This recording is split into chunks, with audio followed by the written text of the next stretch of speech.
Así que ya empecé a grabar. Voy a hacer el primer saludo para la gente que va a tener que ir a la grabación. Saludo a todas, todos, todos los presentes.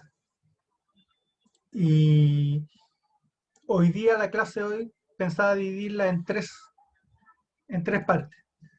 Una tiene que ver con lo que nos toca propiamente tal, que es conversar sobre el psicoanálisis en lo social, más allá de la figura de Freud, que probablemente sea más divisiva, pero todos los aportes que ha logrado el psicoanálisis históricamente. Sé que hay muchos conceptos que pueden ser muy difusos, que por primera vez los escuchan, por tanto, cualquier pregunta para aclarar el concepto la entiendo perfectamente. En segundo lugar, una evaluación, entendiendo que yo no le he entregado la prueba, recibí los últimos trabajos ayer, pero su evaluación de qué dificultades o facilidades, oportunidades, casi hacer un FODA de la evaluación, si les parece un buen formato de evaluación, si creen que no logran expresar todo lo que saben, que también es una posibilidad. Y en tercer lugar, ya discutir y ver cómo nos organizamos, entendiendo que la próxima semana sería la semana de descanso de la universidad.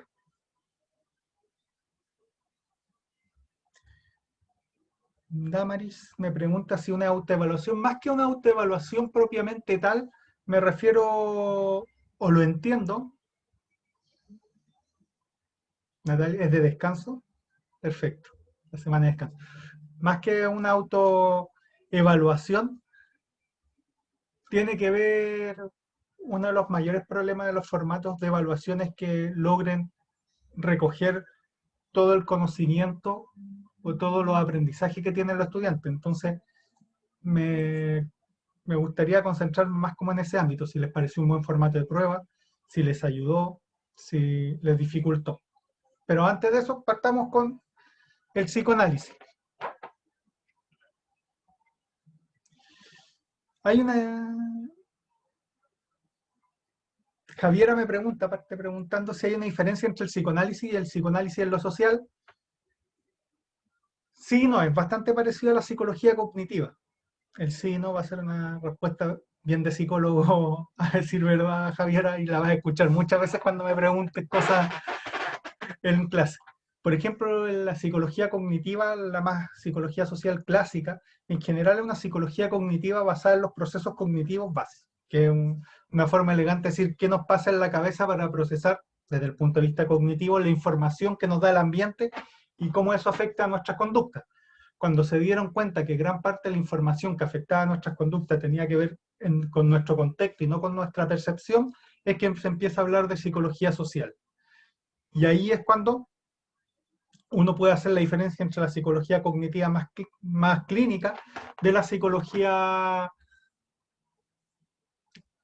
cognitiva enfocada en lo social, donde el contexto pasa a ser muy relevante, la identificación de grupo, sobre todo la idea de grupalidad y, por así decirlo, más que de personalidad, de identificación con el grupo. Por lo mismo, cuando hablamos de psicoanálisis, el psicoanálisis nace como una terapia intentando explicar un fenómeno que era lo que ahora llamaríamos estrés postraumático, síndrome de conversión, una enfermedad que en ese momento le da a las mujeres por el nivel de represión absoluto al que se veían sometidas y por tanto tenía una aplicación bien clínica. De hecho, no nació de psicólogos, nació de neurólogos. El psiquiatra no era una figura más extraña. Lo que nosotros llamaríamos psiquiatra ahora, en ese tiempo se les llamaba neurólogos. Entonces eran médicos y era muy clínico su trabajo. Y Freud integra todo eso clínico y al principio el psicoanálisis es muy clínico en el sentido de explicar los síntomas, esa tensión, la del diván clásico, y poco a poco que va desarrollando su teoría del desarrollo psicosexual de la persona y empieza a buscar alegorías como el síndrome de Edipo, que básicamente es una historia en que un hombre es desterrado, vuelve a buscar al asesino de su madre y el asesino de su madre era su papá y termina asesinando a su papá. Ah, no, no. Y él pensaba que la mamá estaba muerta, pero en verdad no estaba muerta.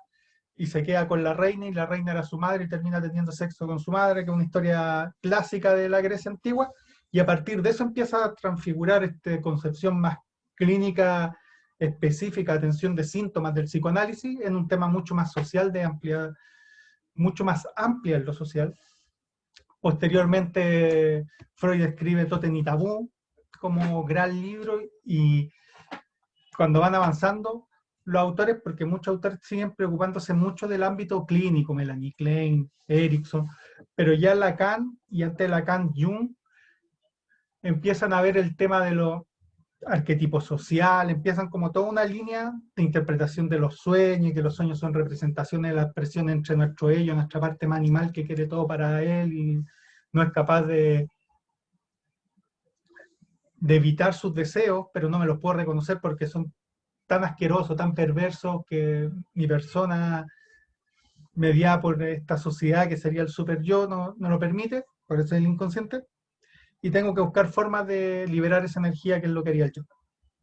Y ya posteriormente, sobre todo, y probablemente el gran aporte más latinoamericano del trabajo en grupo argentino, donde está ahí Pichón Rivier, que no lo mostré en la diapo, ahora yo me acuerdo. Pichón Riviere trabaja grupalidad, la idea del grupo autoayuda, pero desde una perspectiva mucho más psicoanalítica, los liderazgos, como yo a los líderes les tiendo a ver ciertas características, por eso hay liderazgos que son como el papá, que decían que era Lago, una mamá, como sería Bachelet, como transfiero ciertas emociones, esperanzas y ciertas cosas, para pasar ya finalmente a un ámbito mucho más político, que sería el aporte que partió la escuela eslava, que le llaman, o eslava se le llamaba a los pueblos que estaban agrupados antiguamente en Yugoslavia, que se desintegró, y está Croacia, Serbia,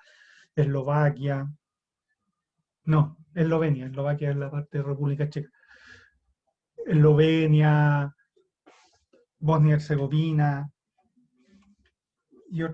y dos o tres países más que se me escapan el nombre en este momento, y que integra el análisis psicoanalítico al análisis político contingente, que el psicoanálisis no lo hacía. Entonces, es un tránsito, y por supuesto el psicoanálisis más clínico se utiliza sus categorías para explicar cosas mucho más sociales. Por eso es un sí y un no.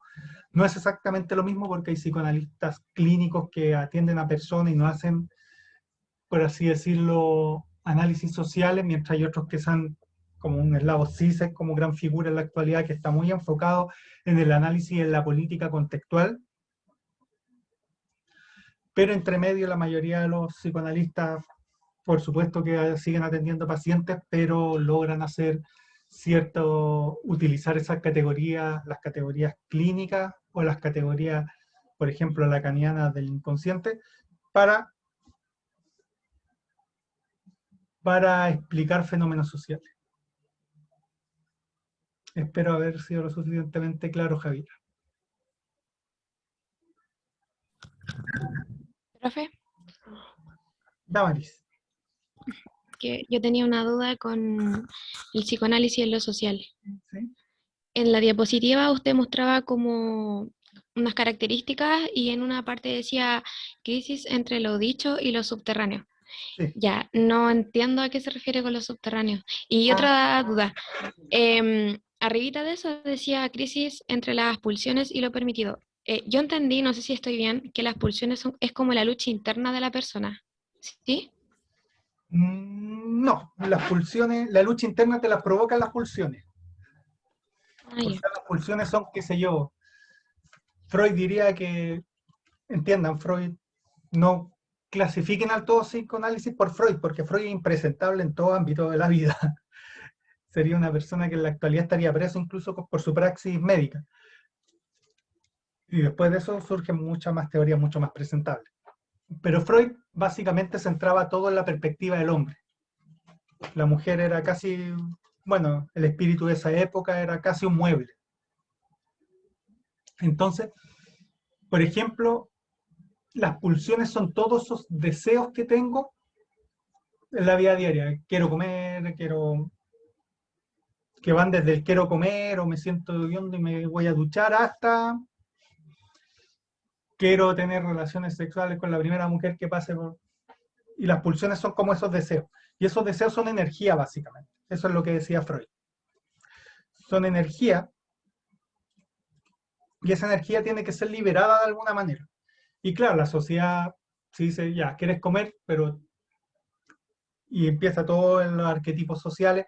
Tienes trabajo, has conseguido plata, vives con tus padres para tener comida. Si es así, pues en mi caso voy al refrigerador y saco algo y como. Pero una persona que no tiene los recursos materiales para comer en este momento, ¿cómo lo hace? Y porque la pulsión de comer es un elemento básico, o sea, si yo no como, muero. Ahora, si yo no tengo sexo, muero, no, no. Entonces lo que decía Freud es que se podía llegar a ciertos niveles, él hablaba de mecanismos de defensa, como la sublimación en que yo me dedicaba a una figura superior a mí para no tener sexo nunca más, y ahí veía a los monjas y a los curas, entendiendo que en esa etapa los curas y las monjas tenían mucha mejor fama y no habían aparecido todos los casos de pedofilia que hay en la actualidad. Entonces eran vistos como figuras muy importantes o muy relevantes. Pero entonces las pulsiones son todos los deseos casi animales que tenemos. Pero obviamente la sociedad lo que siempre ha buscado, o es lo que plantea Freud básicamente, y gran parte del psicoanálisis, es alejarnos de nuestra animalidad. O sea, queremos ser lo más lejos posible de ser animales. Pero seguimos siendo animales en la parte más biológica. Entonces, la gran tensión es cómo logramos enfocar esas energías en un tema productivo que sea de valor para la sociedad y no que sea destructivo.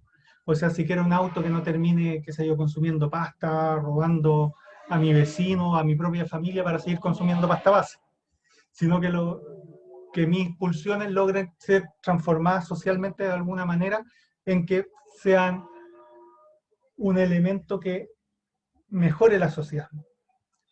Y entonces ahí, a nivel social, la explicación, o sea, el estallido social es una liberación de energía, eso quiere decir a nivel psicoanalítico, que esa energía se había estado juntando por muchos años, no es que un día nos levantamos los chilenos y quisimos destruir y quemar todo el metro y salir a juntarnos en la plaza de la rebautizada como de la Dignidad, sino que esa energía se había juntado por tanto tiempo y la sociedad no logró darle un cauce que terminó en una explosión. Y utilizando categorías más clínicas, se pueden explicar fenómenos sociales. Entonces esa es la idea de la pulsión frente a lo permitido. Es como la energía que yo tengo, porque estas pulsiones son energías, ganas de hacer cosas. La sociedad me dice, no se pueden hacer o se tienen que hacer de ciertas maneras. Cómo yo logro adquirir esas herramientas para hacerlas de la manera que la sociedad me permite y de esa manera liberar todas esas tensiones. Qué sé yo, antiguamente para tener relaciones sexuales tenían que casarse, claro, pero la gente se casaba a los 12, 13 años, no como nosotros que, qué sé yo, probablemente muchos de ustedes ni siquiera utilicen la categoría del matrimonio para su futuro, sino convivir con una persona. Entonces, la idea de que ahora somos más sexuales o más sexualizados que hace 50 años depende, porque hace 50 años una persona estaba teniendo relaciones sexuales sin preservativos, sin método anticonceptivo con su esposa desde los 13, 14 años y con grandes diferencias de edades. En la actualidad, como no se nos permite eso, se entiende que haya muchas, y eso da la explicación de por qué en la actualidad es mucho más fácil tener más de una pareja sexual, o por qué pasamos de tener muchas parejas en el trayecto de nuestra vida, y algunos en algún momento encontraron una persona para vivir toda su vida y ser pareja estable, esposa, esposo, utilizar acuerdos de bien común, o vivirá en distintas relaciones. Entonces, como la sociedad va cambiando lo permitido, también las pulsiones van buscando nuevas formas de surgir en esa sociedad. Ese por un lado. Y en la segunda crisis, que entre lo dicho y lo subterráneo. Y que esto tiene que ver mucho con la idea de inconsciente. Javier, me concentré viendo tu pregunta, después te contesto. Tiene que ver mucho con el inconsciente. Hay cosas que Freud era, por eso digo, Freud es muy impresentable, pero voy a dar un ejemplo muy freudiano. Yo tengo una hermana chica. Freud dice que ellos, por solo el hecho de ser hombre, ser medio y tener animal, yo quiero poseer a mi hermana. Freud lo decía así, así de bruto era, por así decirlo. Pero por supuesto la sociedad dice el incesto es el peor pecado, hay una serie de normas sociales que van a decir eso es imposible, no se debe hacer. Entonces yo, mi consciente, que sería esta pugna entre el inconsciente, lo subterráneo, por así decirlo, y lo que la sociedad me dice que debo hacer, hace que eso, por eso es inconsciente, no es que no existan esas pulsiones, sino que yo no me llegan a mi nivel de conciencia porque son tan asquerosas, tan retorcidas que no aparecen en mi cabeza. No soy consciente de esto. Entonces lo que dice Freud es que este inconsciente igual está. Nuestros problemas psicológicos serían porque no logramos encontrar forma de liberarnos. Entre lo que la sociedad nos dicen, recuerden las mujeres, estas mujeres del siglo XIX, principio del siglo XX, que eran literalmente una muñeca, que no podían llorar, no podían enojarse, apenas podían reírse, no podían expresar emociones, no podían reclamarle nada al esposo y tenían que hacer lo que él quisiera, pero seguir siendo, pareciendo señorita, eso como tienes que hacer todo lo que tu marido quiere en el ámbito sexual, pero tienes que parecer señorita. Si él te manda a hacer una comida, te llama 2 minutos antes, que va subiendo con 6 amigos, y tú te dices, prepara una comida, la mujer tenía que tenerle la comida lista. ¿Cómo?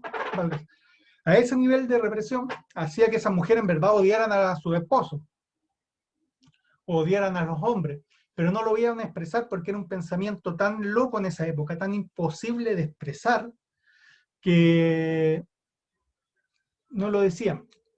Pero que posterior, y decían, no, yo amo a mi esposo, pero después terminaban con lo que en esa época se llama histeria, síntomas terribles de no poder mover. Entonces eso también se puede traspasar a lo social. Y entonces yo creo que nadie en Chile, si yo digo, ¿cuántos son racistas? Nadie levantaría la mano. Pero si yo pregunto cuántos votarían por el proyecto nacionalista excluyente, donde dice los servicios son primero para los chilenos y los que vienen después se aguantan, que es una forma de racismo, o más bien dicho, de xenofobia. Y quizás 25, 30, 40, o nos podríamos sorprender, más parte de la población estaría de acuerdo con esa afirmación. Nadie diría que es racista, pero sí en la práctica, al votar políticas públicas, se vería la xenofobia. Y eso está y esa es la tensión entre lo dicho, lo que yo declaro, y lo subterráneo. O sea, la concertación, por ejemplo, usted era muy chico, yo iba más en los gobiernos de la concertación, siempre dijo, nosotros queremos cambiar el país. Pero en la práctica hacían bien poco por cambiarlo. Lo que hicieron fue afianzar un modelo que venía heredado de la dictadura, le hicieron unos cambios para que pareciera más decente, pero entonces ellos decían que vamos a hacer esto, terminaban haciendo esto otro. Y porque probablemente estas personas no se podían reconocer que el modelo de la dictadura parece que no era tan malo, era lo que necesitaba Chile, está medio arreglado el país, pero mucha gente sufrió, entonces no lo podemos decir, y entonces está entre lo dicho y lo subterráneo. Y como muchos de ellos eran parte o habían tenido amigos que habían sido exiliados, muertos, o familiares incluso que habían sido torturados en dictadura, no podían decirlo, o sea, no se lo podían reconocer a sí mismos, pero toda su ocasión fue arreglar más o menos el sistema. Voy a poner un ejemplo más claro que me afecta a mí en educación. Yo estoy en un colegio subvencionado, pero que nos adscribimos a la gratuidad. Cuando Bachelet hace esto, la gente decía, no, nosotros queremos más igualdad, queremos que nuestros hijos tengan la posibilidad de una educación gratuita, de calidad. Se crea los colegios subvencionados sin elección de estudiantes, gratuitos, y colegios que tenían una buena tradición académica. ¿Qué pasa? Que la gente empieza a reclamar, se genera un centro de padres que desde una mirada más lejana tienen una mirada muy de lo que políticamente lo podríamos organizar a la derecha, muy crítico con las reformas de la presidenta Bachelet. Y claro, desde un análisis más psicoanalítico, la explicación es súper fácil. Cuando a mí me dicen que va a haber más igualdad, yo quiero que mi hijo estudie con el hijo de Luxi, con Angelini, con las personas más ricas de mi país, pero cuando me doy cuenta que la igualdad implica que a mi colegio subvencionado, donde entrábamos gente que pagaba, empiezan a entrar los hijos de los narcos del sector, los hijos de la gente pobre del sector, ya no me gusta mucho la igualdad. Como eso es muy feo decirlo, e incluso es muy difícil que las personas se reconozcan a sí mismos que están siendo clasistas, lo que dicen no es que están buscando proyectos que alienten la libertad de aprendizaje a las personas y que queremos variable y que no que el ministerio lo regule todo. No sé si Damaris pude explicarte de buena manera como esas dos diferencias. Lo que quise decir con pulsión y lo permitido y lo que quise decir con lo dicho y lo subterráneo. Ya, profe, entonces, así como resumido, lo dicho es como lo que uno, valga la redundancia, dice para que la sociedad como que lo que uno dice, o sea, ay, no sé cómo explicarla. Como lo que uno dice, lo que la sociedad quiere escuchar, una cosa así. Ni siquiera eso. Para el psicoanálisis es mucho más profundo. Está muy bien tu conclusión, pero para el psicoanálisis es más profundo. Es lo que yo digo en la sociedad porque en verdad me lo creo. O sea, voy a plantearlo. Concertación cuando llega en los 90, casi todos sus diputados, voy a poner un ejemplo, Tucapel Jiménez era hijo de un tipo que fue asesinado. La mayor parte de los diputados de la concertación en los 90 eran hijos, amigos, primos de gente que fue torturada, asesinada, desaparecida en dictadura. Entonces no se podían decir a ellos mismos que querían mantener el modelo Pinochet.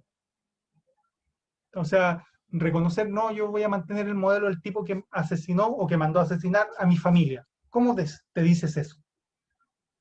Pero en la práctica no hicieron mucho para cambiarlo. Entonces, cuando me refiero a lo dicho, me refiero a lo que yo me declaro públicamente para vivir conmigo mismo con cierta tranquilidad, poder mirarme al espejo todas las mañanas y no reconocer, como diría Freud, que los seres humanos somos unos desgraciados, oportunistas, avaros, violadores, asesinos, ladrones en potencia, y que si la sociedad no nos obligara a mostrarnos como nuestros buenos recursos, seríamos los desgraciados más grandes que existirían y imperaría la ley del más fuerte. Entonces, lo dicho tiene que ver con lo que yo me declaro públicamente y lo subterráneo es, voy a plantearlo, voy a decir una estupidez, yo vivo en pareja, imagínense yo, no, mi pareja es lo más importante para mí, mi bolola, yo me siento bien, es la mujer que me ha amado, la con que construye un proyecto a largo plazo, y 2 meses después la estoy engañando a tu pareja. Para los observadores afuera hay una incoherencia, pero para mí, para poder vivir conmigo mismo, yo empezaría a decir, no, fue un accidente, fue algo que pasó una vez, no se va a volver a repetir porque yo sigo amándola, porque yo sigo... A eso me refiero con lo dicho. Lo dicho no tiene que ver tanto con algo que uno dice para la galería para parecer bien y subir en la encuesta, que los políticos están bastante acostumbrados a hacer eso, sino que es algo más profundo, que es decir algo que me permite vivir conmigo mismo, que me permite estar bien conmigo mismo y no cuestionarme mi propia forma de ser. Es más profunda en ese sentido. Y por tanto, lo subterráneo en este sentido tendría que ser con las cosas que no me puedo declarar, que no puedo reconocer, pero que aún así influyen en mi conducta. O sea, voy a plantearlo en la actualidad. Busquen a personas mayores que digan abiertamente que votaron por Pinochet, en el sí y el no, en el 88. Les va, les va a costar mucho encontrar gente que reconozca que votó porque siguiera Pinochet, pero cuando uno mira los resultados de la votación, no me acuerdo si es 54-46 o 56-44, pero casi la mitad de Chile votó porque siguiera él. Entonces, y en la actualidad nadie, las personas mayores es muy raro, a menos que sea militar, sea capaz de reconocer eso, porque uno tiene que vivir, y como diría Freud, uno tiene que vivir y enterrar esqueletos dentro del armario y todos tenemos esqueletos, serán de mayor o menor medida y muchos son inconscientes, no nos damos cuenta, si ese es el tema, porque yo no podría ir conmigo mismo reconociendo ciertas cosas. Y por eso, si tú vas a Estados Unidos y le preguntas a los estadounidenses, ¿ustedes son racistas? No, pero eligen a un tipo que plantea que toda inmigración es mala. Tú dices, pero... Y Estados Unidos, más encima, un país hecho por inmigrantes, es totalmente loco. Pero a eso me refería con lo dicho, más que una declaración de buenas intenciones, en verdad el discurso que yo me cuento todos los días, pero que cuando uno lo analiza, siempre hay inconsistencias, y los seres humanos somos inconsistentes, sobre todo mirándolo desde el punto psicoanalítico, en todo momento y en todo lugar. No sé si ahora queda un poquito más claro, Damaris. Sí, profe, ahora sí, muchas gracias. Ya. Javiera me preguntó si las pulsiones serían un tipo de ello. Las pulsiones serían la forma de expresión del ello, para ser más específico. O sea, las pulsiones como el ello se expresa y medianamente notable, ¿no? Se nota, existe, y esa energía está en el cuerpo, a nivel social está en la sociedad, y eso explica que hayan personas que tengan depresión o distintas enfermedades psiquiátricas porque esa energía que tenía uno no fue capaz de liberarla, o a nivel social que hayan estallidos sociales, quiebra institucional y que se produzcan una serie de problemas y que uno siga viviendo con eso. Natalia,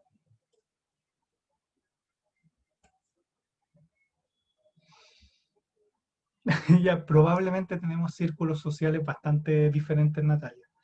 Yo en general, todas las personas mayores que conozco, por mi padre además, mi padre era dirigente sindical en esa época, no lo pasó muy bien. Todas las personas mayores que yo conozco no dirían ninguna palabra buena de Pinochet, pero también tiene que ver con los contextos y eso ya lo vamos a ver más en posmodernismo y las realidades o los grupos que uno crea a partir del lenguaje y cómo vamos generando distintas construcciones de realidad a partir de los contextos en los que uno le toca vivir. Pero muchas gracias por tu aporte, Natalia.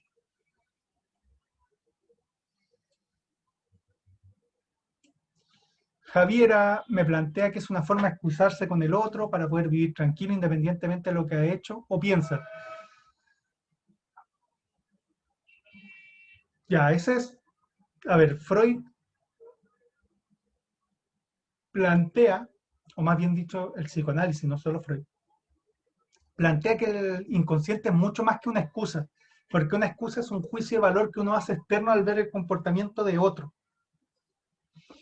En cambio, el psicoanálisis dice que estas categorías son mucho más profundas, porque la excusa es un tema cognitivo que yo soy capaz de darme cuenta. Voy a poner un ejemplo que el año pasado fue un escándalo, no sé si ustedes lo vieron, pero la revista Paula, o fue hace 2 años, que es una revista como enfocada supuestamente a un público femenino, hizo una portada con el gabinete de Piñera, el nuevo gabinete Piñera. Y aparecían mujeres, y aparecían todas vestidas de blanco, con el pelo más claro de lo que era, incluso en ese momento la vocera de gobierno, que es muy morena, aparecía con una tez blanquísima. La misma revista Paula, 3 meses después, le hizo una foto a la líder de los paros feministas en la Católica y la Chile, parece que fue hace 2 años atrás. Y aparecían todas de negro, con una luz mucho más oscura. Hablan, y esa portada, los psicoanalistas hicieron un festín, porque te aseguro que ni el fotógrafo, ni el iluminista, ni el editor de la revista Paula se dieron cuenta, revista Paula más tendenciada hacia la derecha política, de ese quiebre. O sea que ellos cuando veían al nuevo gabinete con muchas más mujeres, veían a unas mujeres blancas, radiantes, iluminadas, hasta un término más posmoderno, whitewashing, casi un blanqueado, va a ponerlo en castellano castizo, un blanqueamiento de las mujeres cuando son muy morenas para darle como esa aura de perfección, frente a una luz oscura, cuando se habla del feminismo. Y te aseguro que ni el fotógrafo, ni el iluminista, ni el editor se dieron cuenta porque eso era muy profundo de ellos. Ellos lo pensaban, pero era tan imposible declarárselo. Pero apareció en la portada y primero fue un escándalo y después un festín a nivel de análisis psicoanalítico. Entonces, más que una excusa, que esa es una visión de un tercero, tiene que ver con cosas profundas que le pasan a uno. En general, bueno, yo estudié psicología, que es una carrera que mayoritariamente iban mujeres, y cuando uno conversaba, sobre todo con las que son más amigas, incluso feministas militantes, sí recordaban una o dos experiencias de pareja en que tuvieron roles muy sumisos e incluso que pudo haber habido violencia de género y no estuvo así de ser una violencia física directa y que ellas posteriormente se cuestionaban qué le había pasado en ese momento para llegar a relaciones tan desiguales, siendo que a nivel cognitivo y a nivel de conocimiento sabían que eso estaba mal. Y a eso hace referencia el psicoanálisis, que hay cosas que, por así decirlo, nos superan y por eso son el inconsciente, porque nosotros, para poder vivir con nosotros mismos, tenemos que enterrarlas, no las podemos reconocer, qué sé yo. Probablemente hasta el hombre más deconstruido que conozcan tiene rasgos de misoginia porque nos criaron misógenos. Para las mujeres es súper claro, para los hombres nos cuesta verlo muchísimo, porque uno no me puedo reconocer abiertamente machista. Entiendo que hay ciertas cosas que son delitos, pero qué sé yo, se me puede salir un chiste, se me puede salir un comentario, se me puede salir una frase que denote que por lo menos no hay una parte de mí que yo me la oculto a mí mismo, que sigue manteniendo ciertos niveles de machismo, pero que yo también sé que socialmente no se pueden expresar y en esa pugna tengo que buscar formas de expresarlo y por eso hay gente que le cuesta mucho entender cuando las mujeres dicen que el piropo, por ejemplo, es violencia, pero si yo solo le estoy diciendo una cosa bonita y en verdad esa persona no logra entender por qué es tan insultante, es tan vejatorio para las mujeres el que eso pase. E incluso hay mujeres que también lo justifican. Laura Bravo me pregunta, ¿el discurso puede cambiar en el psicoanálisis? Sí, pero hay que hacerse un psicoanálisis. Y una de las grandes críticas que se le hace a Freud, posteriormente apareció el psicoanálisis o la terapia psicoanalítica más express, pero Freud básicamente planteaba que eran años y años de terapia.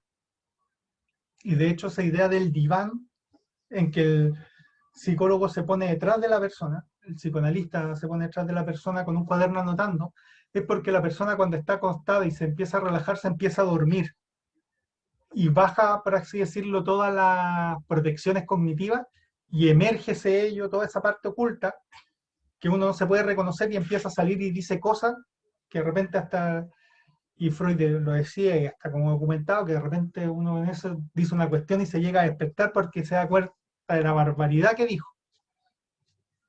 Entonces para el psicoanálisis sí, pero en general casi todas las terapias psicológicas, y esto desde cualquier perspectiva psicológica, nace a nivel más terapéutico individual y no social, el psicoanálisis se ha metido mucho más en lo social, nace de la idea de que las personas en general, ¿cuándo van al psicólogo? Cuando saben que tienen un problema, que lo han intentado resolver, pero que todos los intentos de resolverlo no han dado resultados. Y por eso van en busca de un profesional que supuestamente está validado socialmente. Y en general lo que nos damos cuenta la mayoría de los psicólogos que alguna vez hemos hecho terapia, es que las personas van por un problema, te terminan hablando y a la sesión 5 o 6 se dan cuenta que en verdad ese no era el problema, sino que era el síntoma y tenía una cosa mucho más profunda, que es la que justifica la razón por la que van al psicólogo. De hecho, si fuera el problema que ellos creen, no hubiesen necesitado ir al psicólogo porque lo hubiesen podido solucionar solos o solas.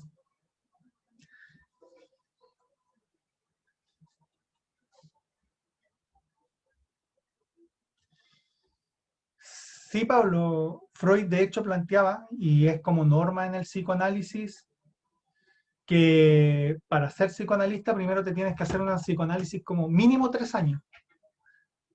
Y después, incluso si tienes más problemas, 4, 5, 6 años, y recién puede ser psicoanalista. De hecho, una de las grandes críticas, cuando veamos el tema de las críticas que se le hace al psicoanálisis, es que es muy elitista. De hecho, Freud planteaba de que el psicoanálisis solo se le puede hacer a gente con cierto nivel intelectual mínimo.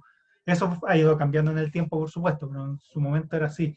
Y claro, lo que buscaba Freud básicamente era psicoanalizarse porque se dio cuenta de un proceso que se llama de transferencia y contratransferencia. Básicamente, el de transferencia implica que cuando un paciente va donde un psicólogo le genera una primera impresión, un primer reflejo, y eso es muy importante para la terapia. En terapia tienen toda una serie de temáticas en relación a eso, el setting, pero que esa impresión que le causa a uno al paciente es muy importante, y la contratransferencia es lo que el paciente me produce a mí.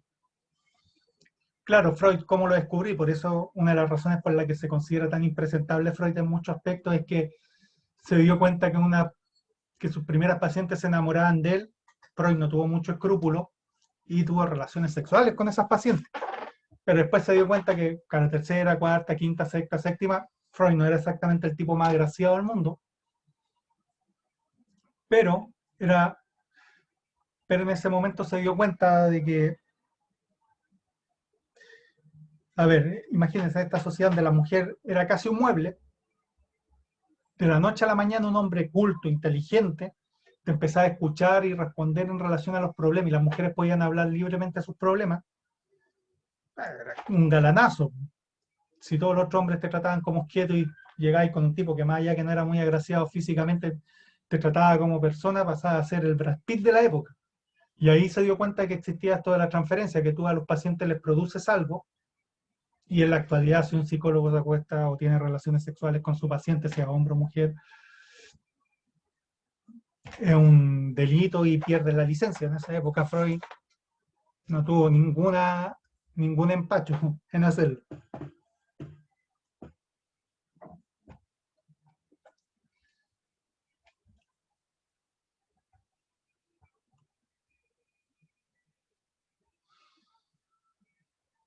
En la serie La Hipnosis, perdón Javier, que ahí me perdí, porque parece que tú y Pablo hablan de la serie.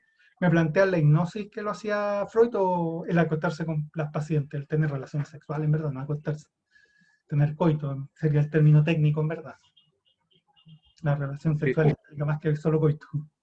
No, no, no, profe, o sea, realmente como que le preguntaba porque, a ver si, o sea, en esta cuestión de que si con respecto a la hipnosis había sido netamente trabajo de Freud o de Charcot, porque igual en la clase usted nos contó que prácticamente Freud se basó en todo el trabajo de Charcot, pero pareciese que realmente el genio, si se podría decir entre comillas, fue Charcot, porque bueno, dejando fuera el comportamiento como persona del señor Sigmund, entonces, No, a no sé. ver, lo que pasa, miren, esta es como Maturana.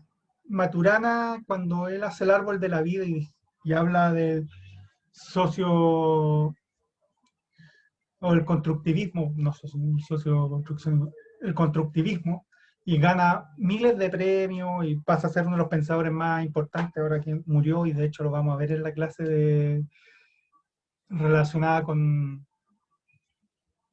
el posmodernismo. Maturana no agarró, él tomó un experimento de él, que el del sapo, loco, el sapo, después lo vamos a ver, pero es muy biologicista su mirada en un primer momento, pero agarró, cuando se dio cuenta que este experimento implicaba más cosas, agarró una serie de otros autores que estaban hablando más o menos de lo mismo, pero de forma muy separada. Entonces agarró tipos que hablaban desde la biología, desde la medicina, desde la teoría molecular, desde la química, incluso matemáticos que hablaban del tema, y un par de sociólogos que hablaban como la sociedad como organismo, y lo juntó todo y lo sintetizó. Freud también. O sea, Freud, piensa en una persona de esa época, si se consideraba medianamente educada, tenía que haberse leído a Nietzsche y Hegel. O sea, más viviendo en la esfera alemana. Estaba en Austria, pero Austria era parte del imperio austrohúngaro.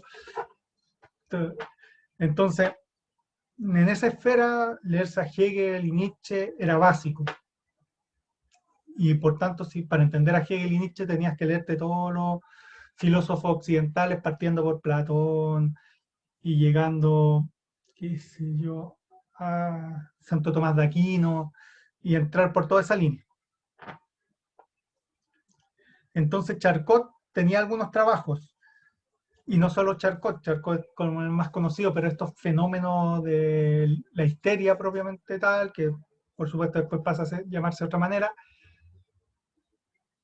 venían trabajados por varios autores, y lo que Freud fue darle una consistencia, una teoría de consistencia. La hipnosis se trabajaba mucho antes que Freud. Freud no inventó la hipnosis, de hecho Freud la integró porque le pareció muy buen método para acelerar la terapia, porque como les dije, ese diván está puesto para que la persona se vaya quedando dormida y pueda decir cosas, o sus mecanismos de defensa, que son las barreras que yo tengo para no decir esas brutalidades que piensa mi ello y que yo no me puedo reconocer a mí mismo, aparezcan.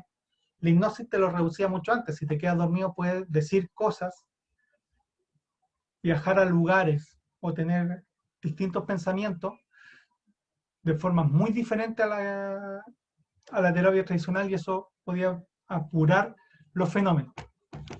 Entonces, Freud en ese sentido utilizó una herramienta que ya utilizaban otros terapeutas. Lo que pasa es que le dio un contexto de explicación de por qué la hipnosis era buena como herramienta. Y logró integrar en toda la idea del desarrollo psicosexual de la persona, que tenemos distintas etapas, como le dije, vocal, anal y fálica, y que eso es lo que va afectando nuestro desarrollo como persona, y ahí aparecen nuestros traumas futuros, y es mucho más fácil alcanzarlo con la hipnosis, pero la hipnosis existía de mucho antes. Ah, ya, no, igual eso, profe. Bueno, y bueno, vamos quizá de comentarios que en la clase también usted mencionó acerca o sea, la aplicación del psicoanálisis en el ámbito social, po, y justamente tocó el tema de lo que es la música, po, que actualmente ya, o sea, que a medida que iba pasando el tiempo se iban hablando de cosas quizá que quería expresar el subconsciente dentro de una sociedad que a lo mejor no lo permitía, pues. Entonces, no sé, pues a modo de comentario quizá hay opinión, porque resulta que, o sea, yo igual como que me llamó la atención, porque efectivamente, o sea, si usted, no desconozco exactamente la actual, pero hace un par de años lo más escuchado en Latinoamérica era prácticamente puro reggaetón. Entonces, también, no sé, pues estuve viendo un par de cosas. Y no sé, pues igual se puede llegar a un análisis un poquito más profundo porque si se escucha, o sea, a modo de lo que igual he como tratado de aprender en ese sentido, porque pasa que en el caso de Latinoamérica, o sea, existe cierta, como, no sé si, una preferencia por esos tipos de ritmos que son un poco más alegres, pues, ya, y que quizá hablan de sexo y todo lo necesariamente relacionado al coito. Entonces, eh, no sé, pero igual es como alarmante en el sentido porque se deja de lado quizás ciertos aspectos humanos, y quizás hasta dan a entender lo vacío o quizás lo triste que está la sociedad, porque si uno escucha música feliz es porque quizás quiere evadir la tristeza, y a lo mejor, y aquí poniéndonos ya como quizá un poco más loco, la tristeza de vivir en Latinoamérica en el sentido de las desigualdades, quizás estas corrupciones, el contexto social que nos rodea, po. Yo no sé si usted conoce la canción de Canserbero, ese épico creo que se llama. En esa parte cuando está discutiendo con el diablo y el Canserbero le dice, cuando el diablo lo maldice, y Canserbero le dice, tú no puedes maldecirme porque yo estoy maldito. Y justamente Canserbero era país latinoamericano, entonces con todo digamos, los problemas sociales, si no me equivoco, es venezolano él. Bueno, era, pero digamos con todos los procesos sociales que conllevan en el país, quizá el análisis psicoanalista que se puede sacar de ahí, quizá de lo que somos como, como pueblo latinoamericano. No sé qué opina usted. O sea, a ver, Lacan hace mucho el tema de analizar las obras de arte, el cine entra dentro del arte, para entender las relaciones que existen, como buen francés solo veía cosas en francés, entonces veía cine francés, no, no, pero el arte, el cine, la música son formas de relación. Yo alcancé, pero voy a ser sincero, si no tiene un bajo eléctrico, yo no escucho, a partir, o sea, no, no, ahí me sale mi lado más fascista. Si no tiene base, bajo eléctrico, no, no se escucha. Lo único que conozco parecido a eso es la balada del diablo y la muerte, La Renga. Y básicamente va lo mismo. O sea, tipo se encuentra con el diablo y la muerte, piensa que se lo van a llevar, se lo va a llevar la velada y al final termina hablando con ellos y le dicen que hasta el cielo fue comprado. Y la idea también. Mira, para los españoles, si te interesa el tema, uno de los programas más representativos de Latinoamérica y la gran gracia, mira el tipo que voy a hablar, que no es exactamente el más cercano a mi idea, es Sábado Gigante. Sábado Gigante se hacía en Miami, pero era visto por toda Latinoamérica y lograba con un lenguaje ser capaz de englobar lo que piensan los chilenos, lo que piensan los puertorriqueños. Es difícil. Y aparecía lo mejor y lo peor de Latinoamérica. O sea, el primer lugar donde se dio espacio para que los niños opinaran de cosas es Sábado Gigante, y tú decías. Y Mario Kreuzberger, que no es exactamente el tipo más marxista del universo. Pero por otra parte, las modelos usaban, qué sé yo, una falda infartante para esa época. Ahora dan broma, pero para los años 70, 80, esa ropa ya era casi de casa burlesque, vamos a ponerle como nombre. Por otra parte, era Don Francisco en su mejor época, por así decirlo, era pesado, ¿no? Y agarraba para el deseo a su invitado. Era irónico, sarcástico, machista, por otro lado, muy comprometido con la comunidad. Era capaz de darle espacio de conversación a los niños. Había tercera edad, había sketch humorístico, y eso es sketch, o sea, lo que entendemos por humor, porque creo que lo dije, el Checo Pete en los 90 la rompía, Morandé con compañera, el programa más visto de Chile. Ahora, viejo, si ponía ese programa te revientan en media hora. Y también va hablando de los cambios. Entonces, la forma de ser latinoamericano, si es que hay un ideario latinoamericano, también es cuestionable, y hay varios sociólogos que te dirían que es cuestionable, otros que te dirían que sí, que hay ciertas características específicas que hace que Latinoamérica tenga una voz en particular. Está dado en nuestro arte, en nuestra forma de entender las relaciones, o sea, qué sé yo, los, los murales que se hacen en Latinoamérica tienen cierta idiosincrasia, cierta forma de ser, el arte, qué sé yo, Frida Kahlo, todo, tienen formas que son muy distintas a las europeas y que daría a entender otras problemáticas, y claro, el psicoanálisis tiene cientos de libros sobre eso.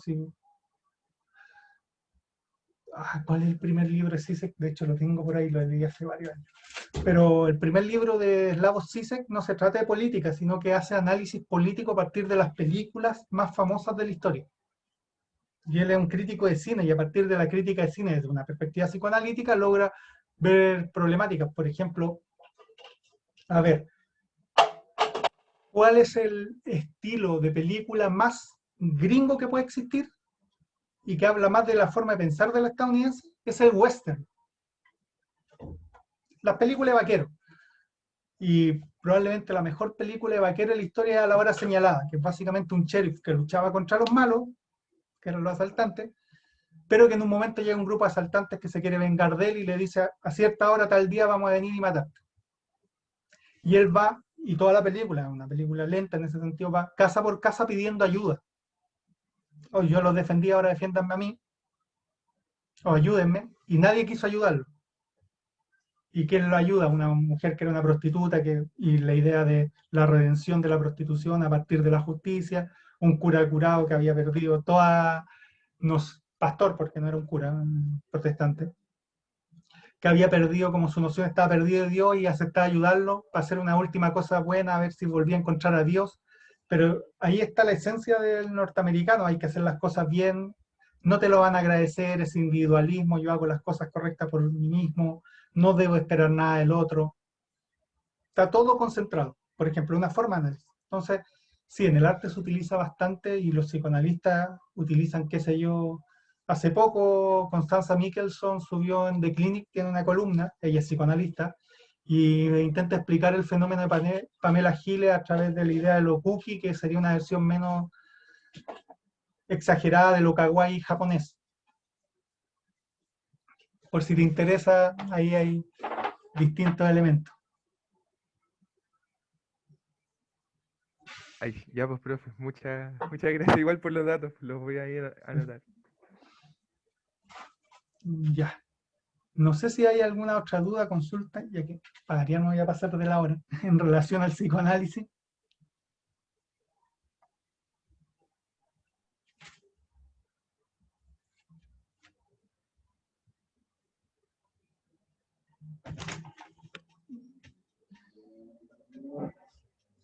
Al parecer no. Ya. Nos quedan dos temas. Uno es, no sé si el formato de pruebas le acomodó o no.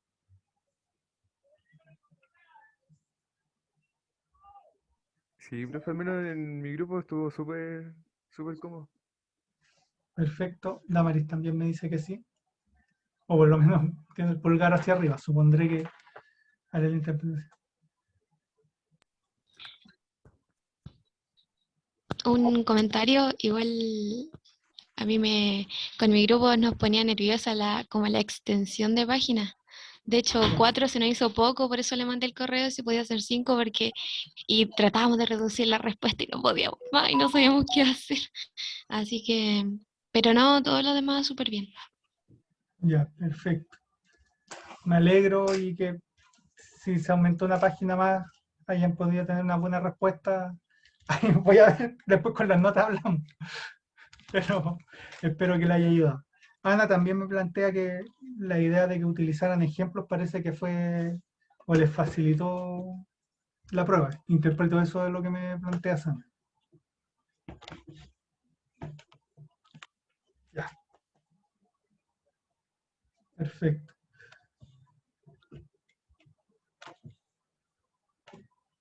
¿Alguien más o les parece que es adecuado entonces para repetir para la próxima evaluación el mismo formato?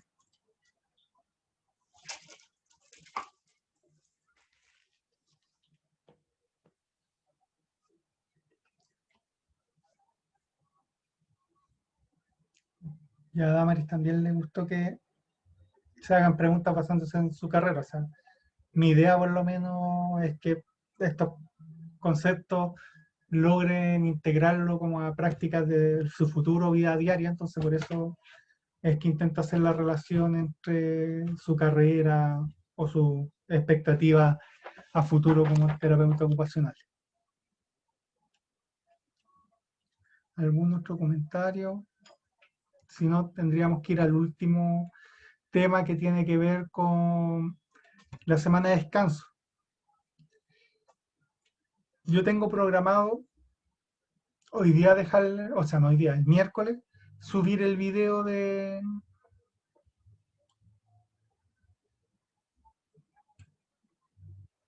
Ya, después te contesto, Antonio.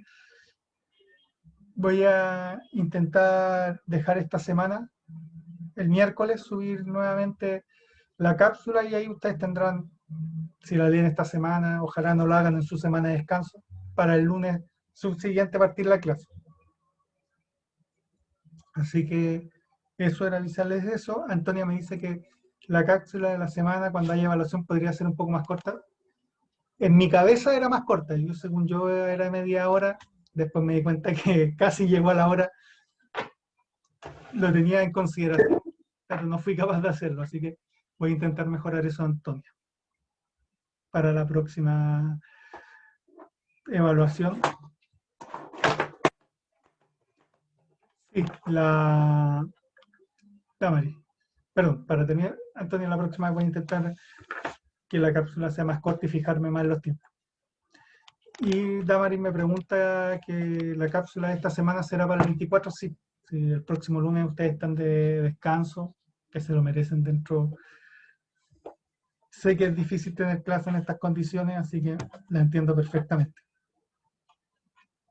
Sería para el día 24 y ustedes ahí ven el día que la quieren ver. Si no hay más preguntas, consultas, comentarios, lo dejaríamos hasta aquí esta semana.